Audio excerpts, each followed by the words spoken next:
You are now entering the Horror Sanctum.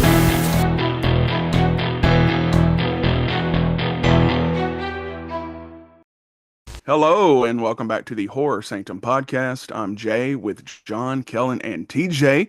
And we're also joined today by writer-director Daniel Delpurgatorio. Danny, welcome to the Sanctum. Thanks so much for having me. Looking Uh, forward to talking shop. we're happy to have you. You have most recently directed last year's Marshmallow movie, which starred Q Lawrence, who we've had on the show previously as well. Um, That was a fun talk. TJ and I love the movie. The other guys haven't seen it yet, but we absolutely loved it.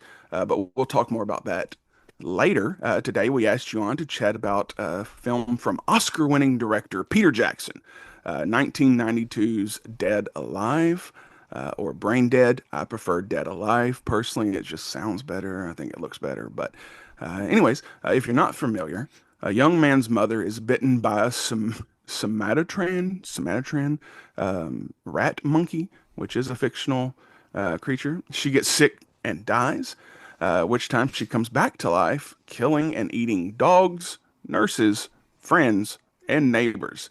Now, this movie is from 1992, but as always, we will have spoilers. Absolutely. And spoiler, this is my favorite Peter Jackson movie.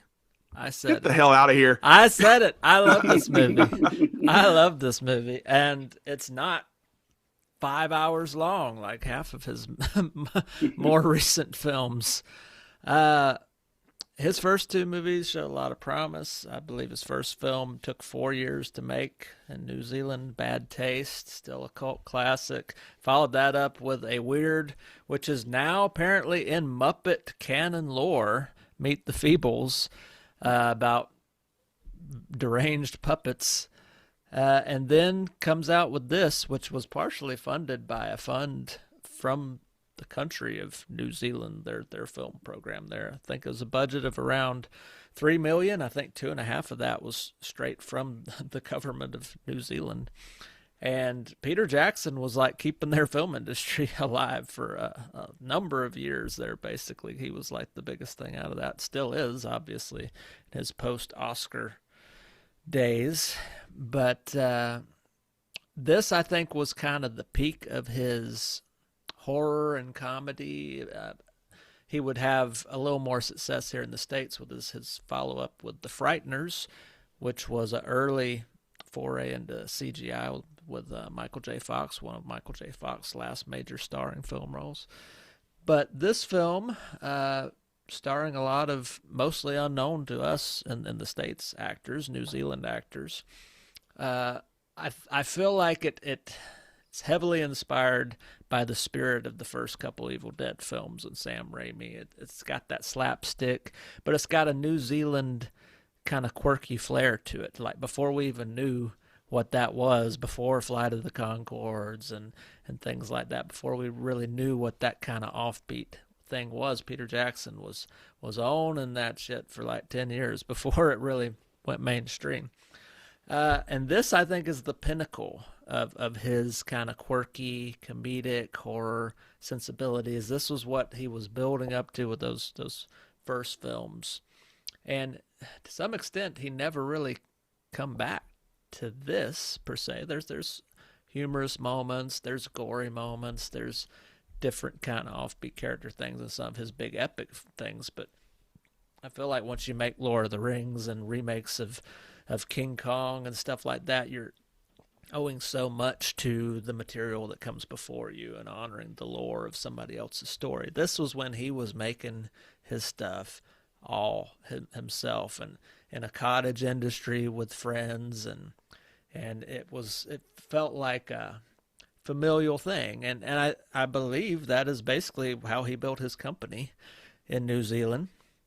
And I believe that it's just grown out of that same energy and stuff, and that's why he's made so many great and epic films, because the same amount of passion he put into these small, low budget comedy horrors, and this it's got so many quotable. I mean, the "I kick ass for the Lord," man. That's one of my favorite lines ever in occult horror, any movie. I just like.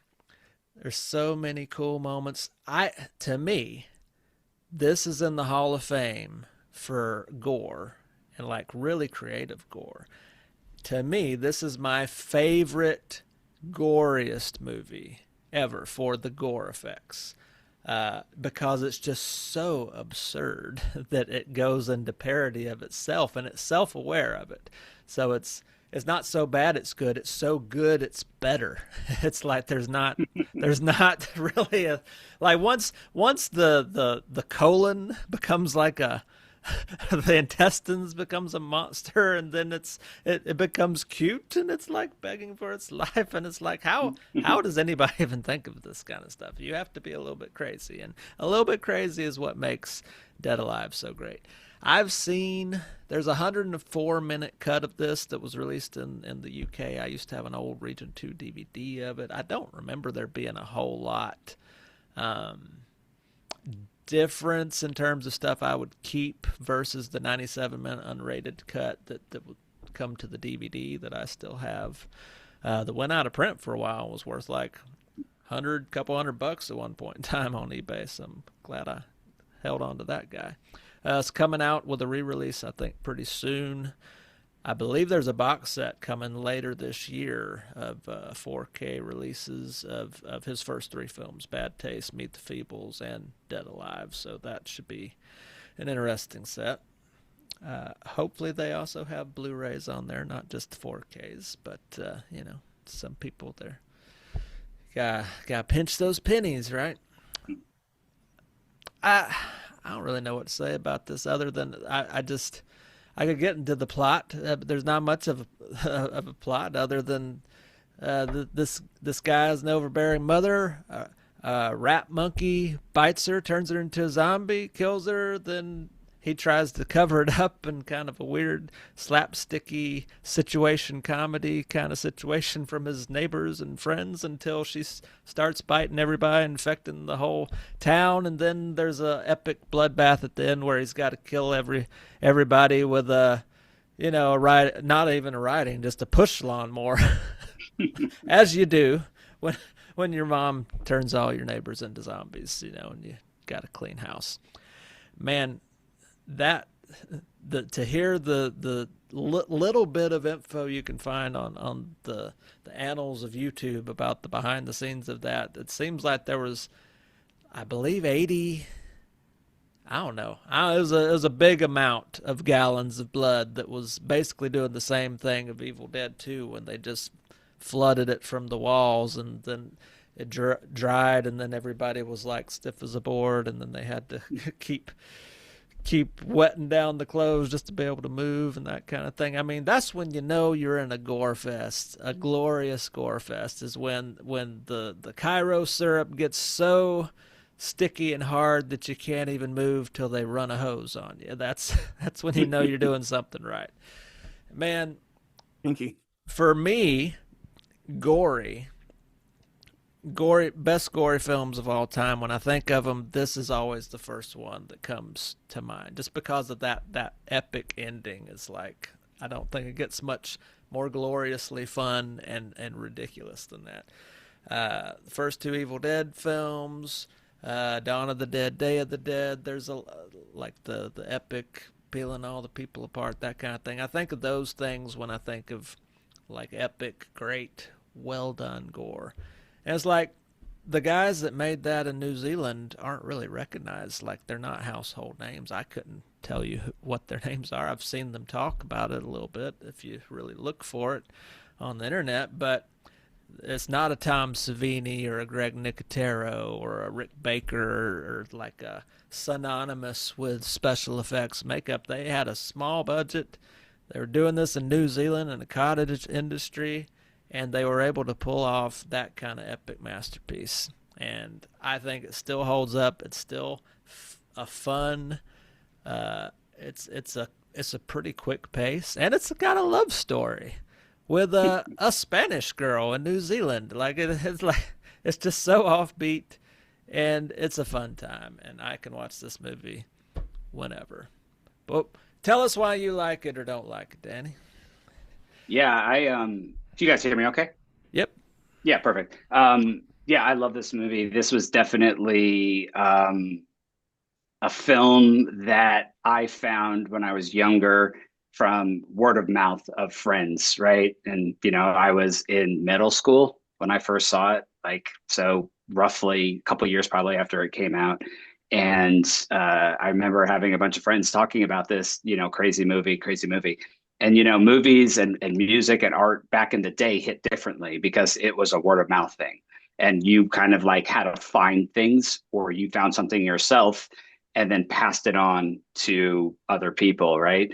And this was one of those types of movies where I just heard little nuggets here and there, and every so often I'd be like, "Oh, I got to find this movie."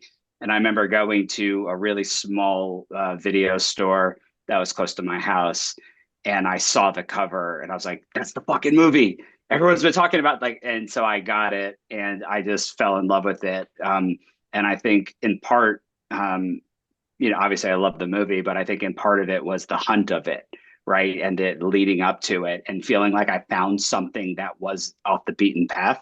And that was really exciting for a lot of things that I grew up, movies that I liked and music that I liked back in the day.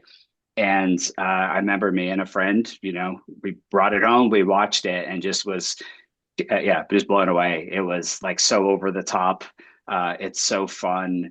And it's funny, I had just last weekend watched all the Lord of the Rings movies in the theaters with my kids. And so it's really fun to like see Peter Jackson's progression as a filmmaker and see the little moments of like, oh, there's his, how he's zooming in and pulling out on the orcs, and you could kind of see him transitioning, how he transitioned into this giant, fantasy epic. But it's fun to kind of feel the thumbprint. But I loved all of the aesthetic, and you could feel the thumbprint on it of everybody that worked in it. You could tell that there was a lot of passion and everyone was having a lot of fun. I think that comes across. And something I really like about it, I love the music. The music is not what you would expect for like a traditional horror splatter type film. It's never scary. It's kind of fun. It's romantic in certain points, even the parts that are gory and over the top. It's just really a very unique tone and vibe, right? And that like against the picture and the editing and the camera work, and doing sort of like very obscure shots of just like pulling out and falling over stuff, and it's like not composed great, but it also works really well for what it's doing. And it's cool to have seen like the progression of going from like a Bad Taste, right, where it feels exactly the same. The music is very similar. You could see the style. You could see a style there. The camera work is very similar, editing, and to see it on a bigger scale was really cool. So I, back in the day, remember when a lot of video stores started going out of business.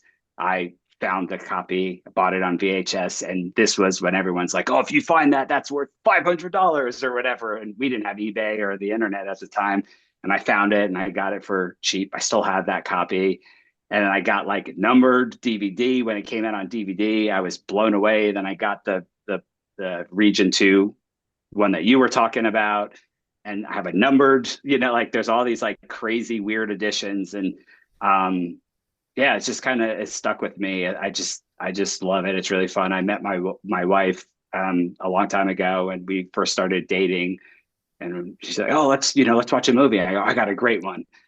Put on Dead Alive. Tell me it was your first movie you watched. She stayed after that. That's good. She did.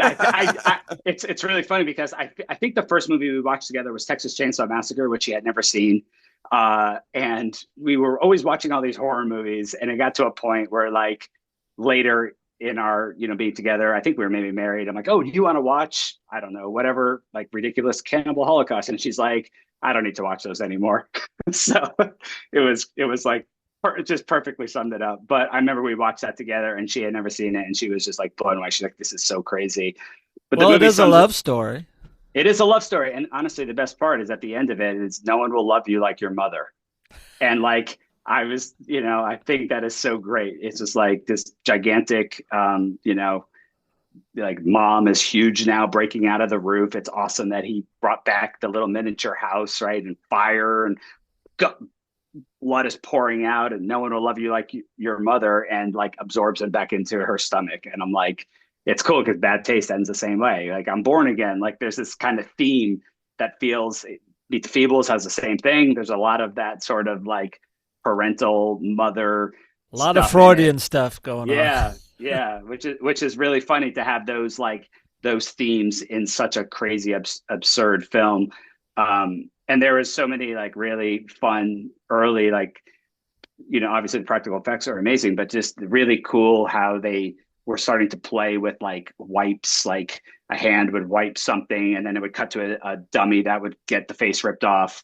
Or there was just like, that was like the first time that I started seeing that kind of stuff. And like, how the hell did they do that? And it was like, you have to rewind the movie and you couldn't really put it together. So it was cool that they were like playing with like visual effects and practical effects right together, and fun things like head being slammed onto a light that glows and then all of a sudden catches the house on fire. Like there was just so many really unique stuff. The Colon, of course, is a cute character that becomes a thing chasing him and pulls him through to learn his family's past about his mom and dad. Yeah, but such a fun film, a really fun watch. That's again a movie I could watch on a regular basis and never get bored with it, because there's always something new that you sort of find and experience with it. Yeah, and I feel that it's always interesting when you see people making stuff with like you could tell that they weren't concerned with what they were doing. Like there weren't a bunch of people over them telling them this is not going to work. Maybe there was, but I feel like with Bad Taste, building 2x4 like rigs off of a side of a mountain to slide a camera down, like you still have that vibe in this, and they just went for it. And it's cool because nowadays you could tell when things are pulled back or watered down or made specifically for a specific group of people. And this one seemed to hold true to what the film was. It's like, we're just going to fucking go batshit crazy. We're going to do all this fun stuff. And yeah, that's it. It's cool. You feel it. So much, I think, of the style and the budgetary constraints creating the creativity reminds me so much of early Sam Raimi and early Coen brothers, and just that having to be inventive. Yeah, I think a lot. And yeah, and like any good movie, when something gets capped off, you have to figure out a solution. I can't imagine the amount of cool stuff that they came up with because they couldn't do something else. But it works really, really well. And like you said, the movie flies. You put it on and every single scene is funnier than the last, and it goes further than the last. And that's always a hard balance, but I think he does a great job at it. And definitely, probably it's, my favorite Peter Jackson film.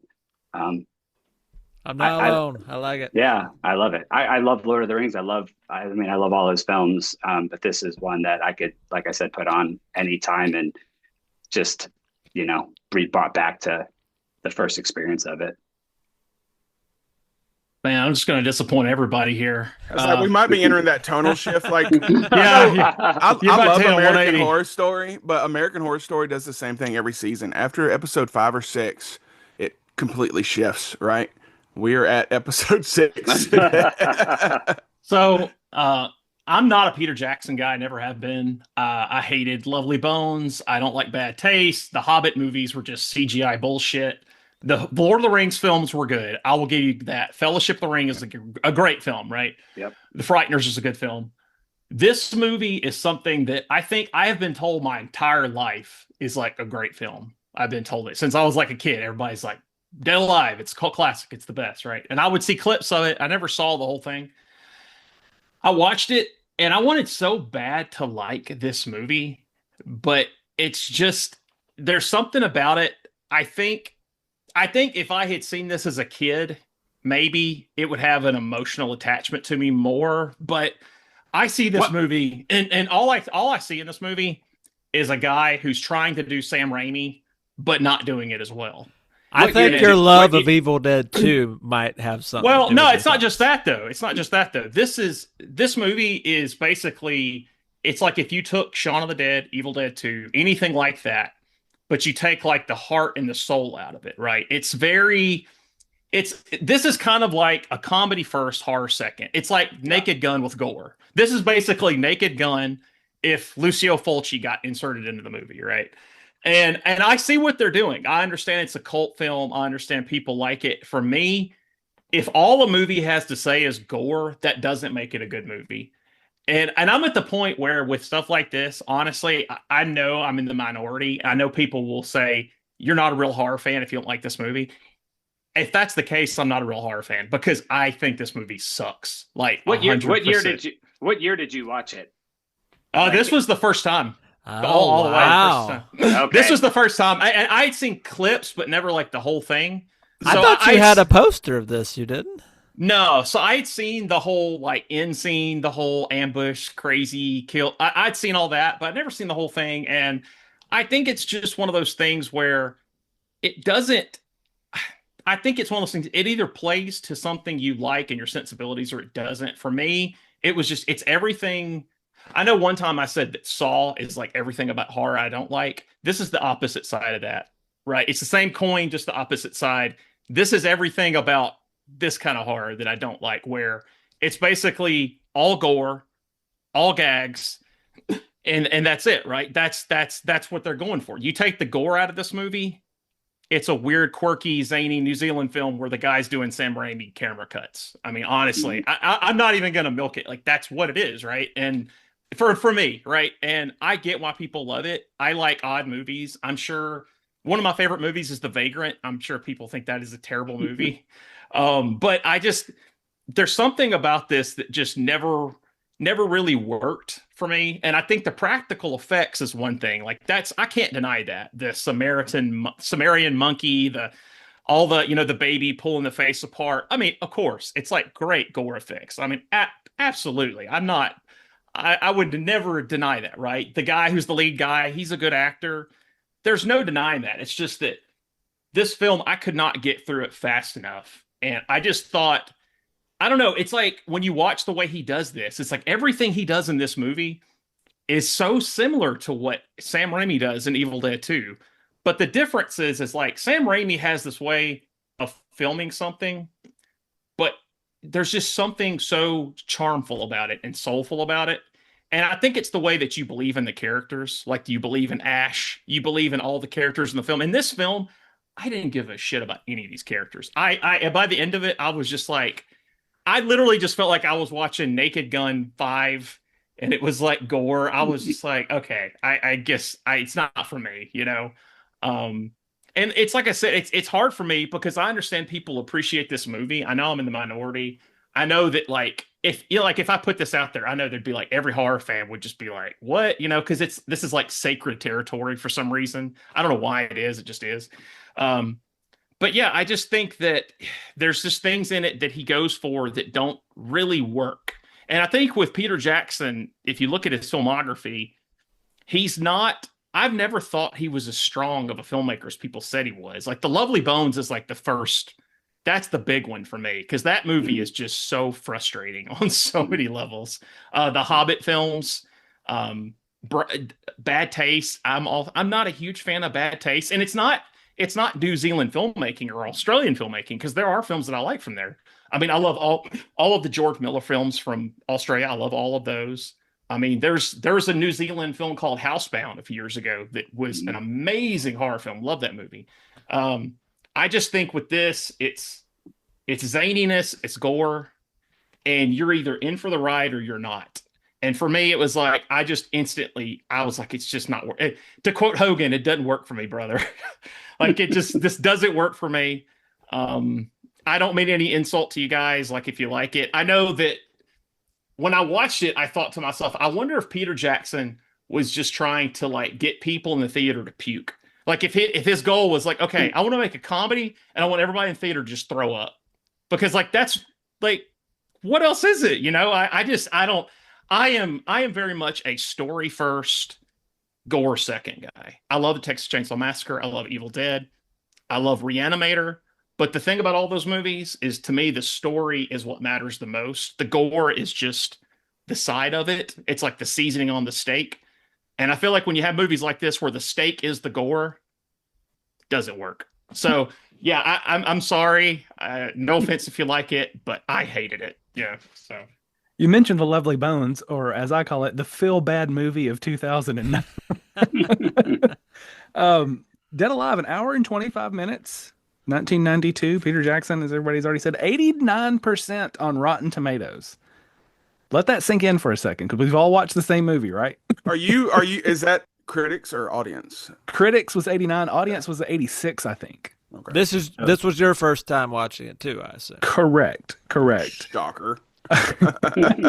And if you didn't know, in the group chat, they figured it out pretty quick that I hadn't seen it before, because I had the hardest time finding Dead Alive streaming.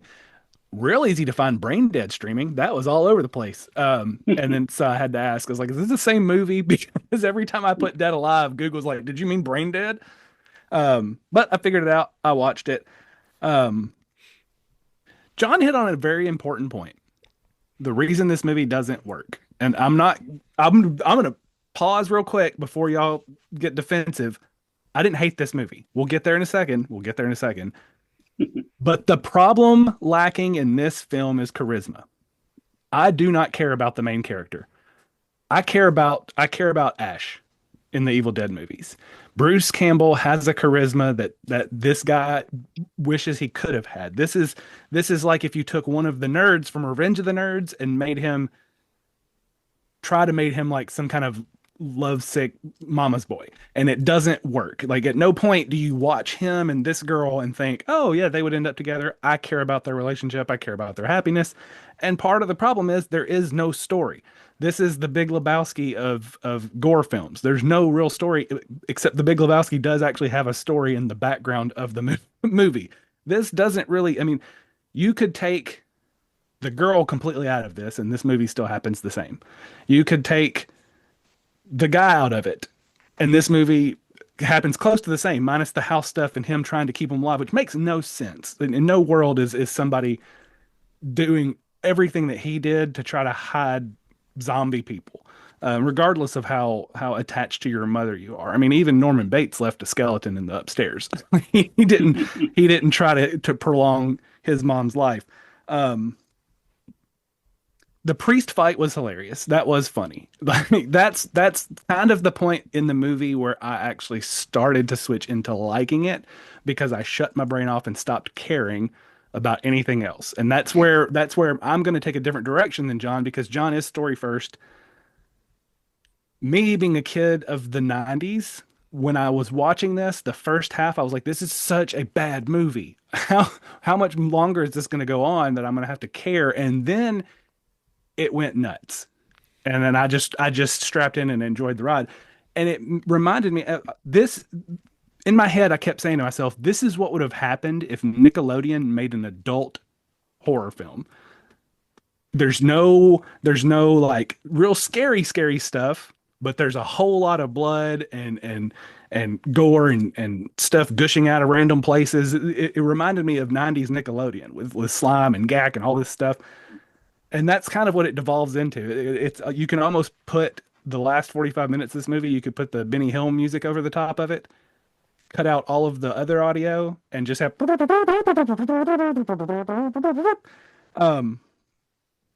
I loved the second half. And I remembered when we watched Y2K, that movie didn't work because a lot of that stuff isn't going to be possible. Wires aren't going to reach out and grab people and things that aren't inherently computerized. Guts aren't going to just, but I don't even care at this point, because it is so absurd and over the top that they're zombified guts, Kellen. Yeah, and they're coming down he's hanging from the electrical cable, and it's just working its way down. I looked it up, $3 million budget. I guarantee 2.5 of that went all into special effects, into the practical effects. They didn't spend a single dime on writers, on producers. It was just Peter Jackson with a guy with a camera and the biggest special effects team, practical effects team he could put together in 92. And that's the charm of this movie is the last half. The problem is the first half, is getting through the first half of a movie that you don't care about because in the Sam Raimi camera angles and things like that, it's built up. You know, it's like we get the camera coming through the woods, coming up to the cabin before you start getting the wacky close-ups and you know, the camera's telling a story. The camera is yes. the character. And That's the difference. Yeah. Right. The camera is building the suspense, and here it's almost just like Dan Cortez and MTV. It's like whoa. Like it serves no purpose in the storytelling. It's just a product of the time, I guess. And it may be because, you know, he was trying to mimic, you know, Sam Raimi's style. It just doesn't work because you can't just throw something like that into a movie and it come across as anything other than hokey unless you've built it to be something better than that. Well, the cool thing is, to that point, like, obviously film is very subjective, and while you may go, oh, this doesn't work, that it doesn't work for your taste or what you like, but doesn't mean that it doesn't work for what somebody else wants or for what he was trying to do. And sure, like, I definitely, everybody understands the Raimi reference, and you could see he's trying to do his thing, but pulling heavily from what Raimi had already done. But that's the best part of movies, is you make something and you get so many different perspectives and thoughts and ideas of what doesn't work for you, or, you know, what works for somebody else. Like, I think again, the reason that it does work in Sam Raimi is it almost becomes like another character in of itself. And in this, it's just a ripoff of something somebody else perfected. Well, in Evil Dead, it actually is the character of it is the character. That's what I'm saying. Like, Deadites. the camera is Yeah. a character in and of itself, and this is just a reproduction of something somebody else did. So it kind of, for me, it just has a hollow feel. It doesn't feel like he was trying to do something unique to Peter Jackson. He was trying to mimic somebody else, and not necessarily in like the same way. Just using it like, oh, I like that camera work. I'll just use that in my movie without any real purpose. I will say I loved the mother in the end, the giant monster. I love, and I don't know why it cracked me up when she turned around and she just has two gigantic ass cheeks. It made no sense that the rest of her body is like this amalgamation of random things, and then she turns around and she's just caked up. She had big titties too. The uncle, I didn't even remember those after the fact, because I was just like, why is she so caked up? The kids will understand that reference. So us old people may not. Your kids will get it. The uncle was probably the best character in the movie for progressing the movie, because he's such an unlikable twat. And I do use that word specifically because of the accents in this movie, the New Zealand talk. He's the worst. And I love that they didn't just kill him off. That happens a lot in horror movies, where the person who's the worst, you know, kind of hangs around for a little bit and then gets killed. But they actually had him just go nuts with the knives and the cleavers, and was just killing everybody around him. And then he has the most satisfying end, per se, when you see the shadow and it pulls his spine out of his back, and then he's some kind of like dog creature with the head dangling up. I thought that was a great visual. And then just the way that he died, that's the charm of this movie. Nothing works for me except the gore.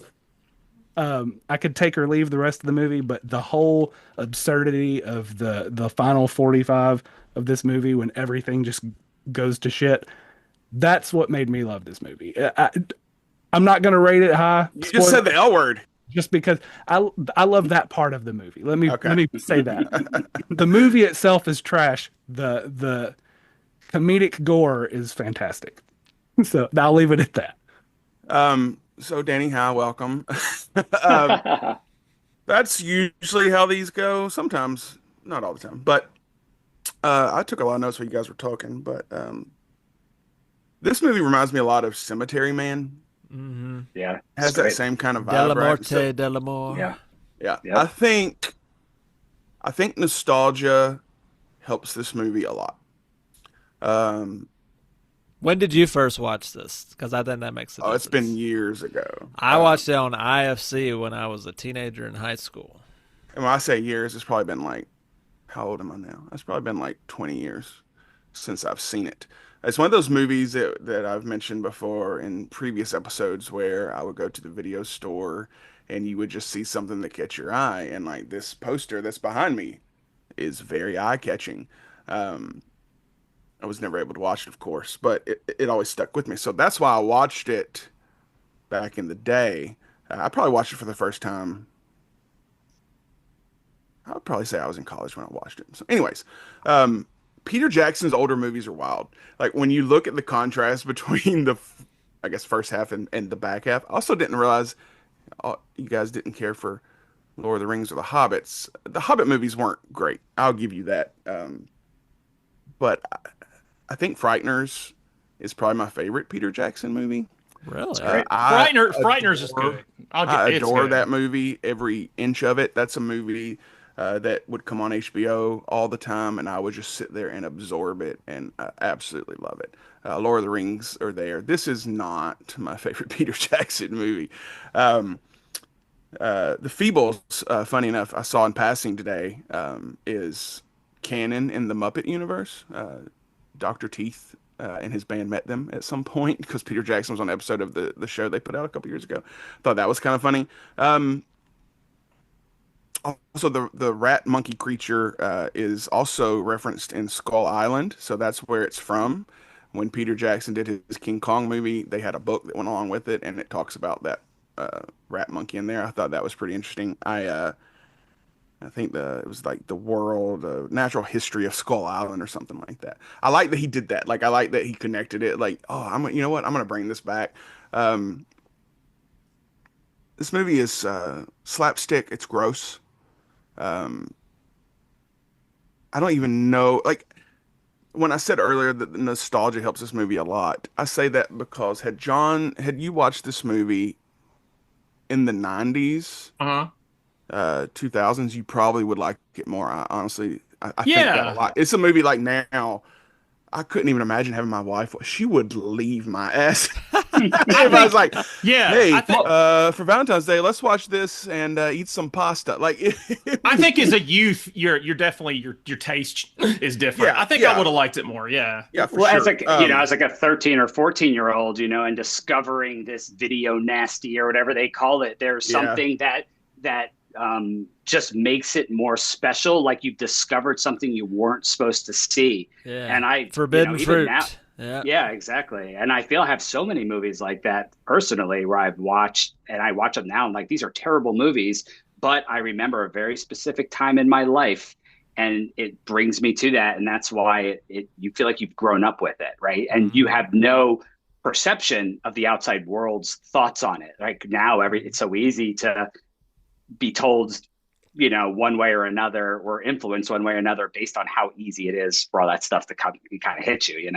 oh yeah, and we our Thanksgiving episode last year was Thanksgiving.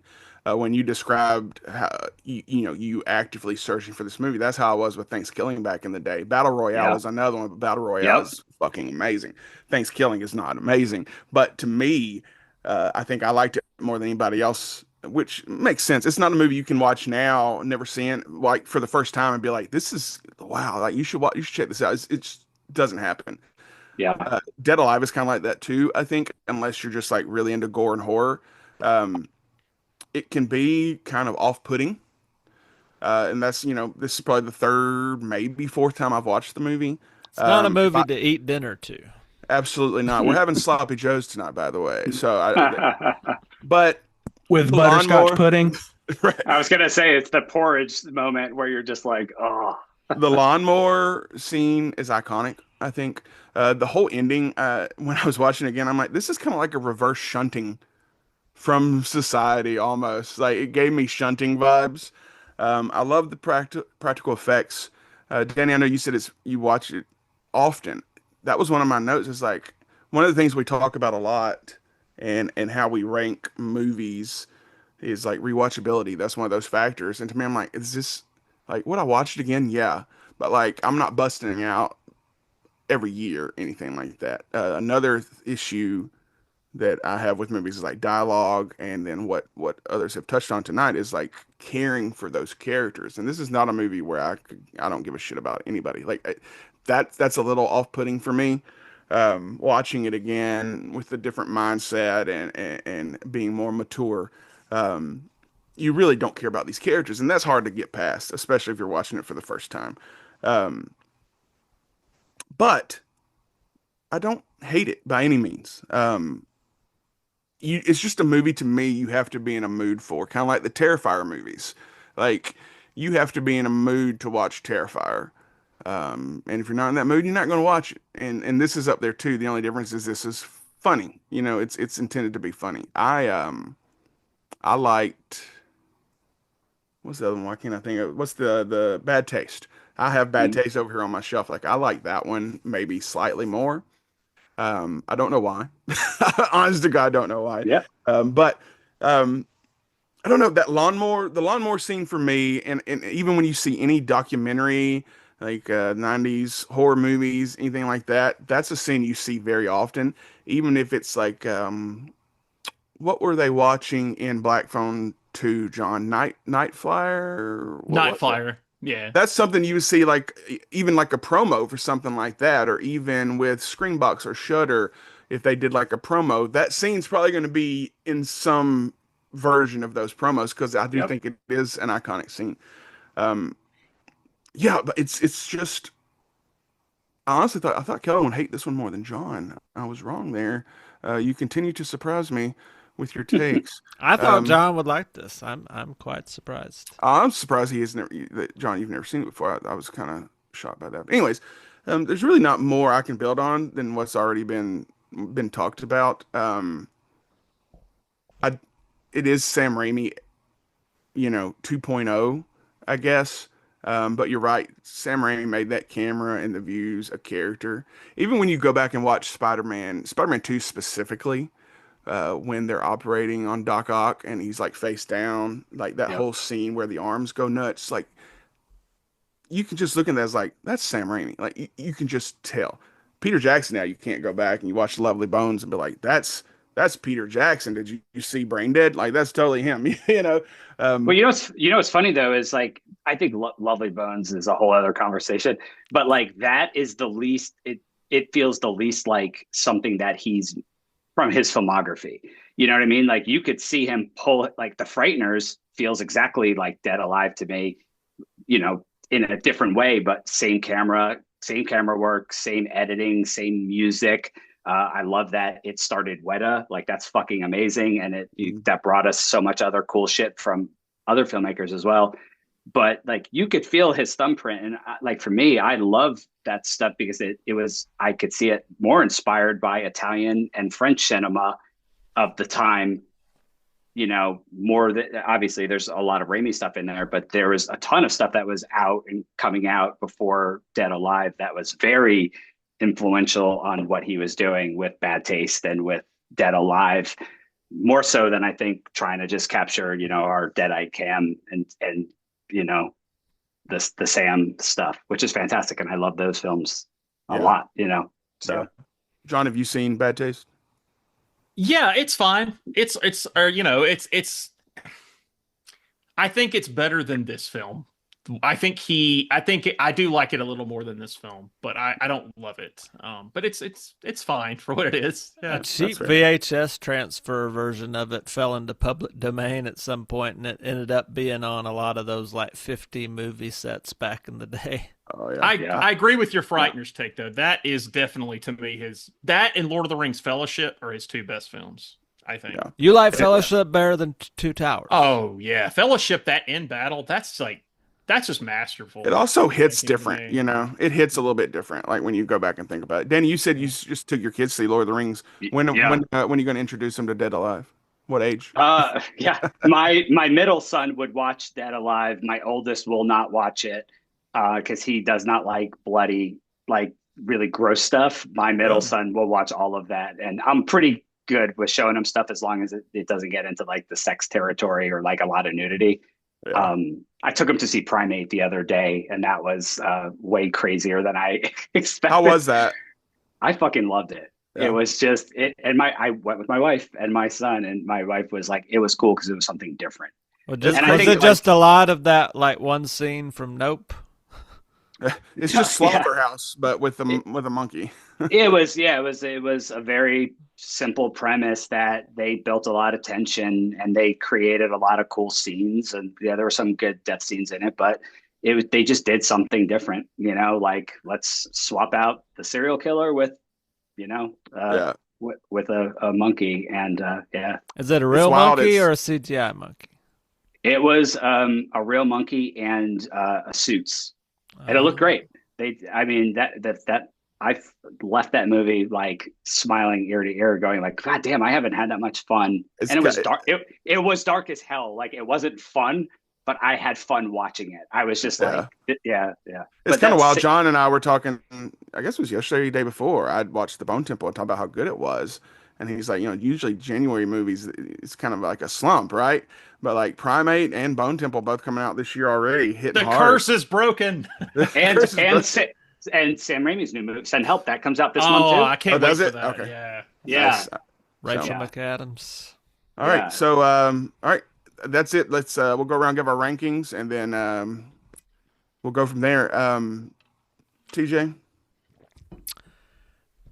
Well, since I already buried the lead, says it's not only my favorite Peter Jackson movie, but it's also my favorite just gory movie. I think I gotta give it 4 stars. 4-4. All right. Danny? Yeah, I'm a four as well. John? You're talking about Cemetery Man, and that's just funny you said that. That's another one I saw. I never got the hype. I know a lot of people love that movie. Michelle Ciovi. I do like Stage Fright. Stage Fright's movie. great. That's a good right. one. Yeah. I think the biggest thing in this film when you compare to Evil Dead 2 that to me doesn't work is like the end when Lionel gets the lawnmower and he's running. If you compare that to Evil Dead 2 or Army of Darkness, like where Ash at the very end, he's coming out of the cellar and the music's building and he's getting the chainsaw and he's like talking to Henrietta, like that, the way that is filmed, it's like that movie is so stupid and crazy, but in that moment you're just like, fucking A, this guy is the man. Like the way they did that, and that's the kind of stuff that I would expect from a movie like this at a certain point that it just doesn't deliver. I think it's great gore. I think, even though I think the camera angles are Sam Raimi-esque, I think it is shot well, but I just feel like it's dumb at the end of the day. It's The Naked Gun meets like Zombie by Lucio Fulci. So I hate to say it, it's 2 out of 5 for me. I'm sorry. That's better than I thought you were going to do. Yeah. Colin? Yeah, this just doesn't I'm not even gonna explain anything. I give it a 1. It's just One? Really? you can talked about it put more lipstick lovingly on a than pig. John. It's still not going to win the state fair. I mean, the blood and gore is fun to watch, but it's not worth watching this movie again. Nothing you said fucking garners to a 1. I said this movie is trash that has no story. But the blood and gore is funny. Do you Said like love, this dude. worse or better than Abigail or Creepshow? At least Abigail had a story. Creepshow is its own thing. It's its own part of my lore. This is just like I said, that I could never watch this again and I would be perfectly happy because like I said, there's just no story. There's nothing to care about. The blood and gore is just fun to watch as the kid inside me watching arms and body parts fly, but I could get that in another movie. It doesn't do anything for me to the point where I'm like, yeah, Dead Alive, you should watch that.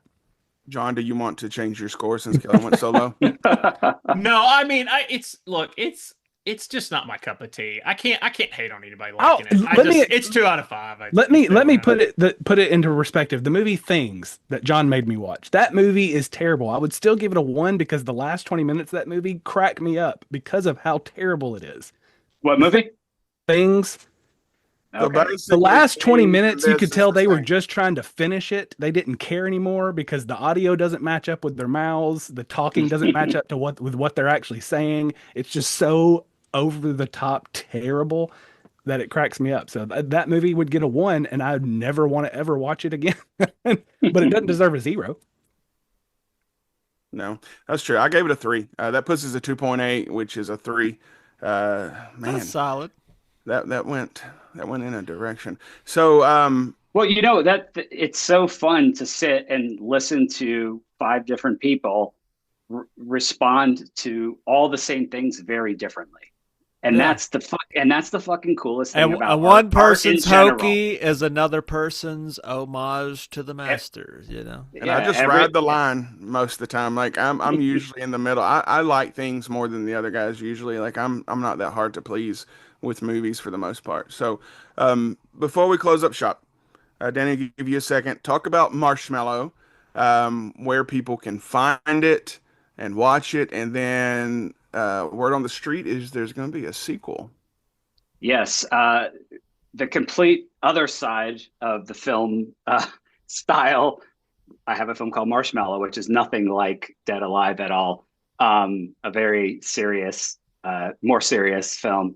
It is playing on Shudder now, which is amazing to be on such a fantastic uh, streaming service that is curated by a bunch of film nerds.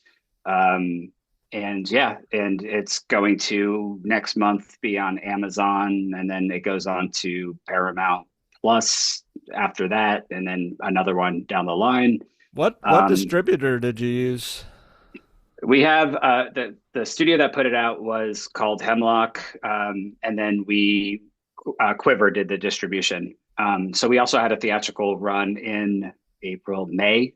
I think it was April or May, which was cool. So to see our independent movie in theaters across the United States was another dream. Was the first dream come true. I mean, the second we got to make a movie. That was the first. It's a great homage to the Thing with the poster art too, which I love. Yeah, thanks. And we talked about this earlier with the going to the store to rent a movie based on a poster. That was it. Like what would look cool on a VHS box, which we are making VHS. We have those coming out soon too, which is awesome. Yeah. And yeah, we got a second Marshmallow just got announced, which is awesome because I'm still like blown away that anyone has seen our movie, which is fucking cool as hell. And enough so that we get to make a second one that's bigger. It goes outside of this one. It's not the same movie again. We're not doing Ace Ventura Part 2, right? It's going to be a very different movie that continues to expand the mythology that we have in our film. And the tone is very different. It's, the kids are aged up a little bit. The themes are going to be heavier. It's way darker. I'm really excited to kind of get back into that world and, do something different. That doesn't diminish the first one. Like it's really important. It was important to me to make sure that making a second one doesn't ruin any aspect of the first one. Like there's nothing worse than like loving a movie so much and then all of a sudden you have a whole fucking thing about Boba Fett and it ruins the character. It ruins the character that you grew up loving, right? The mystery of it, like right, or your perception has changed. So I wanted to make sure that what we do didn't take away from the stuff that people, some people gravitated towards, and just continue moving forward and exploring new stuff while using the first one as the basis. So nice. Is there plans for a Blu-ray release at all? Yeah, we have a Blu-ray, a special edition set, and a VHS coming out soon. I'm doing commentary stuff this weekend for that. Nice. And then we're just gathering all the BTS stuff and all that fun stuff. I was just looking at your IMDb. Are you trying to develop a different, like a remake of A Boy and His Dog? Funny. So back in the day, I directed a film called Tales of the Black Freighter, which was like an animated film, part of Watchmen. And growing up, I was a huge Watchmen fan, so that was a dream come true. And after that film came out, I met a producer who owned the rights to A Boy and His Dog. And they talked about wanting to do it as an animated movie. And so David who was the producer, and myself worked on it, and we were working with LQ Jones, who directed the original A Boy and His Dog. Also a classic Western character actor. Yeah, he's amazing. And Harlan, who wrote the novella. So we were working with all those guys, and sadly, over the years, both of them have passed away, which sucks. So the film is kind of in a weird limbo place, just based on the rights, because there was you know how those old school actors were, lots of handshakes, lots of talking. It wasn't like big studio contract stuff, and so Harlan gave it to LQ. Harlan passed away. LQ had it. LQ passed away, and then his family picked up the rights. But then it's like, do they really own the rights? Because it's really Harlan. So there was all this like stuff. So we're still kind of trying to figure it out. And I hope you can make that, man. That's a classic cult film. It's a great film, and you watch it and you're like, oh, it inspired Mad Max and Star Wars and the Terminator and all of those crazy films, Hunger Games now, Battle Royale. So nice. Yeah. Well, I have one more quick question, then we'll close up. Tales from Black Freighter, which is a Watchmen story. How did that fall in your lap? Like, how did you direct that? Short story of it is essentially we were at Warner Brothers presenting to a producer there for another project, another like animated project, and that producer happened to have the Black Freighter script sitting on his desk. And I like saw it. He like left the room, and I saw it, and I was like, oh fuck, they're making Black Freighter, because they were shooting Watchmen at that time. And I was like, fuck, that's awesome that they're making that, And so he came back, and I'm like, hey, I don't want to be like a complete like nerd, and like, are you guys making Black Freighter? And he's like, oh yeah, we're doing it. It's going to be some company overseas is going to do it. It's just going to be like an extra on the DVD. So we flew back to our studio, and I got all my friends, and we all just did a pitch. Like, we got a bunch of artwork and did animation tests and all this stuff, and flew back out to LA. And I said, hey, I know you weren't asking for this, but I just wanted to share this. Like, I love Black Freighter. And we presented it, and he was like, fuck, this is awesome. And then he's like, okay, hold on. And then flew us up to the shoot where they were shooting Watchmen, and then presented it to Zach, and we got the job. And it was crazy. And it got the job. And then all of a sudden we were like signing contracts and working on the film, from just being a bunch of nerds that, were really into it and excited about showing our take. Yeah. So you shot your shot. Like, that's awesome. You were being nosy. Yeah. You're like, what is this? The best. I wasn't moving stuff on his desk. I was just like looking, going like, oh shit. But yeah, it's a perfect like example of like just shoot, taking a big swing, seeing what happened, and the right place, right time. Yeah, for sure. It all was. And the at the end of the day, he could have said, oh, awesome, this looks really great, and we could have left, and that would have been the end of it. No harm, no foul. But it was awesome that it just kind of elevated. And I remember coming back and saying like, holy shit, I get to make this with all these people that I love. And then I got really like sick in the stomach, because I'm like, fuck, Watchmen is like highly regarded, and this is going to be one of those things that are going to like, you're put on a pedestal. Yeah. But we kind of all just said fuck it, and we just went with it. And we got to work with Dave Gibbons, who did the original art for Watchmen. So it was awesome to be like sharing and working with him and kind of getting his blessing on stuff. Alan Moore is Alan Moore. He's amazing, but he's a character. So we didn't work with him at all. He hates everything he works on, everything people work on. Yeah. And I totally understand and respect that from him, having been through it and been like just put through the grinder so many times that he just doesn't want to deal with it. And I respect that. And, I felt that we were fortunate enough to have the opportunity to work with Dave, who was a part of it. And just to have his blessing on stuff was really cool. And it was fun to make a rated R animated movie. And, 2012, 2013, something like that, 2011, whenever that was. Yeah. Awesome. Well, awesome. Well, thank you for joining us. If you've forgotten, we did give Dead Alive or Braindead a 3. So that's it for this episode. Be sure to subscribe to our YouTube channel, to wherever you listen to this podcast. Follow us on Instagram, TikTok. Join our Facebook group, and we have an Amazon Music playlist. So go check that out as well. Danny, thank you so much for hanging out with us. It was a good time. And Thank you. Yep. go seek out Marshmallow. It's one of those movies which we've talked about before. There's just movies you go into sometimes that you don't know anything about it. You have zero expectations, and they knock it out of the park. And legitimately, like, this is And not go don't into smoke it up your not ass. Like, knowing it's anything so good. about it. Yeah, it's a great Yeah. movie. It took a turn I wasn't expecting, which is always nice because when you've seen as many things as we have, sometimes it's hard to kind of surprise us or do something original that we wouldn't expect. So, bravo. So, go check that out as well. All right, signing off. I'm Jay with Daniel Delpurgatorio, John, Kellen, and TJ. And until next time. Keep it spooky.